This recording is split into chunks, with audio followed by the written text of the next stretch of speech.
उम्मे Hisham रज़ियल्लाहु तआला अन्हा जो हारिसा बिन नुअमान की बेटी हैं, फरमाती हैं 2 साल या इसके लगभग मेरे घर का तन्नूर और रसूल अकरम सल्लल्लाहु अलैहि वसल्लम की ज़ौजात मुतहरात जहाँ खाना पकाती, हमारा ये तन्नूर दोनों घरों का था, हम इकट्ठी रोटियां लगाया करते।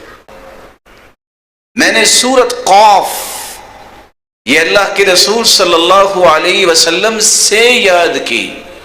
मैं रोटियां पका रही होती और मैं घर में होती।